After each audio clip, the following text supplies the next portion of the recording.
A paz do Senhor, bom dia, hoje é bom dia. Tô gravando agora pela manhã, às 10h15 da manhã, dia 25 de outubro, né? Hoje é o segundo dia do devocional. Nós estamos em um compromisso de 30 dias. E se Deus quiser fazer mais, amém, amém. Mas aqui, hoje, Deus trouxe no meu coração uma palavra a respeito de confiar de novo. É uma palavra muito forte, né? Essa palavra de confiar, acreditar. E a confiança, quando ela é plena, ela vem de mãos dadas com o descanso, né? Você tem que descansar em Deus. E é um dos desafios muito grandes de hoje em dia é descansar.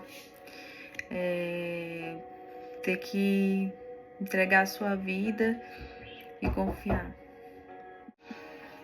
E quando a gente falar em confiar, é porque a gente vai ter que confrontar sentimentos, né? A gente vai ter que confrontar a ansiedade, a gente vai ter que confrontar a decepção, né? Porque quando a gente fala em confiar em Deus, como eu vou ler aqui nos textos, né? A gente vai ver, confiar em Deus não é porque Ele não vai nos poupar, né? Vai nos colocar ali no redomo de vidro e proteger a gente enquanto a gente vive de uma tal forma que a gente nunca vai ser frustrado. Isso é uma ilusão, né? Então, vou ler aqui Salmo 37, alguns versículos.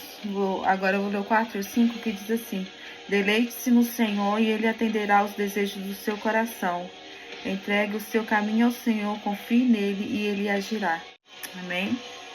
Aí também eu quero ler o versículo 19, que diz assim: Em tempos de adversidade não ficarão decepcionados, em dias de fome desfrutarão fartura. Agora o 23. O Senhor firma os passos de um homem quando a conduta deste o agrada. 24. Ainda que tropece, não cairá, pois o Senhor o toma pela mão. 25. Já fui jovem e agora sou velho, mas nunca vi o justo desamparado, nem seus filhos mendigando o pão. Amém? Então essa palavra aqui, eu acho ela muito forte, né? Eu queria contar uma experiência que eu tive, né? Quando eu perdi meu primeiro filho, eu tava passando mal numa sexta-feira e eu já estava com 7 meses, né? Eu tava passando mal, eu me lembro muito bem que eu acordei de madrugada e eu falei assim: Senhor, o que tá acontecendo? Alguma coisa estranha tá acontecendo. E eu comecei a orar e a chorar e falar: Deus, age na minha vida, o que vai acontecer, o que eu tô sentindo aqui, alguma coisa estranha e tal. E aquela sensação ruim, né? Eu abri a Bíblia, aí no versículo que eu abri foi aquele versículo assim que eu sei os pensamentos que eu tenho a respeito de vós, pensamentos de paz, não de mal, para dar o fim que vós desejais. E aí eu li aquele versículo e me agarrei nele. No dia seguinte, mais tarde, na madrugada, eu tive um sangramento. No dia seguinte, fui ao hospital. Quando cheguei lá, que fizeram os exames para ouvir o coração do Lucas, e vários exames ali, não conseguiu escutar. E depois a doutora me mandou para o ultrassom para poder confirmar e não ouvi o batimento cardíaco. Meu filho estava morto.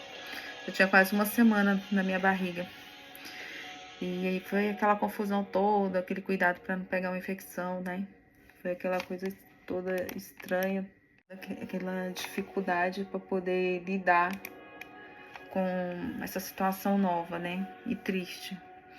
E aí eu questionei muito Deus. Questionar não é... Eu acho que questionar de uma forma saudável é válido em um relacionamento. E quando a gente está com Deus, a gente tá num relacionamento com Ele. Então a gente pode conversar, a gente pode perguntar, a gente pode querer entender, por mais que Ele muitas vezes não diga, né? Não, acho que na eternidade a gente vai saber de muita coisa, mas por enquanto não, né? E aí, depois de tudo isso que aconteceu, eu questionei muito. Mas aquele versículo que o Senhor me deu, eu jurava que ia ficar tudo bem. O Senhor disse que ia me fazer tudo bem, né? E eu fiquei assim, sofri muito. Aí depois tentei engravidar novamente e com uns 2 meses também não houve batimento cardíaco. E eu falei, eu estava totalmente ferida, totalmente machucada, até porque na primeira gestação eu já tinha começado a fazer o enxoval, né? Tinha comprado os móveis e graças a Deus que não tinha tido tempo de chegar. Comprei pela internet e aí acabamos que cancelamos a compra, né? Mas assim, foi uma dor muito grande. Não desejo pra ninguém essa dor. E assim, o tempo ele vai aliviando as coisas, né? Mas quem cura mesmo é Jesus. E eu sei que eu fiquei com muita dificuldade de confiar, né? Era um desafio muito grande eu confiar de novo. Era um desafio muito grande eu abrir meu coração para Deus e falar, Senhor, por que o Senhor está deixando eu passar por tudo isso? Será que o Senhor nunca vai deixar eu ser mãe, né? Sofri muito na época das perdas. E aí a dificuldade para eu poder entregar o meu caminho ao Senhor, confiar nele e ele agir na minha vida. Esse foi um desafio muito grande. Tentei engravidar novamente, esse ano após ano, né? Foi 2016, 2017, 2018, tentei engravidar novamente, engravidei. Fiz o tratamento correto, deu tudo certo, graças a Deus, mas foi uma luta. Porque trombofilia, que é o que eu tenho, é um trem tão ruim, assim, na gestação, que independente de estar no início, no meio, no fim, ela é perigosa, né? E você não sabe se você vai ter o seu filho. Então eu tive que passar pelo teste de fogo, assim, até o dia que meu filho nasceu. Aí eu respirei aliviada, falei, nasceu. E assim, na trajetória, eu fico pensando assim, Deus ele não nos poupa, né, de sentir tantas coisas, às vezes difíceis, mas ele vai nos ajudar na nossa humanidade, nas nossas limitações, nas nossas fragilidades, ele vai nos ajudando a passar por um processo, a passar por toda a situação, confiando que ele está no controle de todas as coisas, né? Então aqui, ele quer que nós confiemos, que nós entreguemos a ele tudo. Então, não é fácil entregar. Às vezes você já foi machucado demais naquela área e você fala assim, mas Deus, como é que eu vou confiar de novo isso e se eu me machucar de novo? Pode ser que se machuque novamente? Pode, mas há uma promessa também de livramento, de escape, de consolo, de força, de vitória. Então, uma hora a vitória vai vir, amém? Uma hora a vitória vai chegar. E aqui, no versículo 19, diz assim, do Salmo 37. Em tempos de adversidade, não ficarão decepcionados, em dias de fome desfrutarão fartura.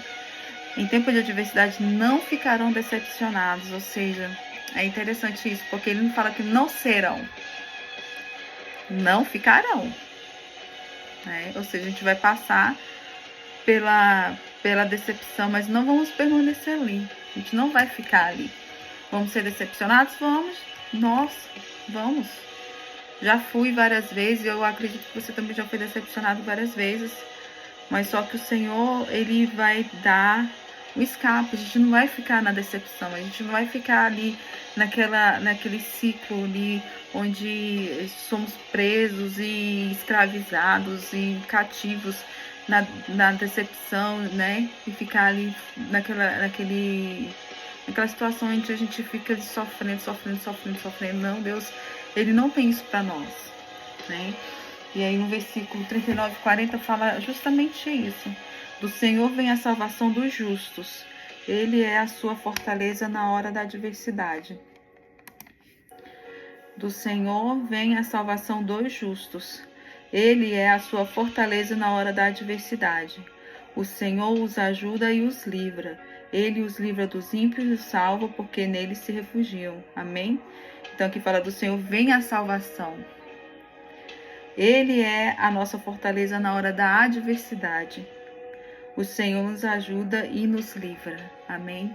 Então isso aqui é algo impagável, né? É algo assim glorioso saber que nós, quando acrescentamos a Cristo, nós somos humanos, continuamos humanos, passamos por vários processos difíceis, passamos por situações, por desafios, mas só que essa é a promessa maravilhosa que nós temos, a salvação.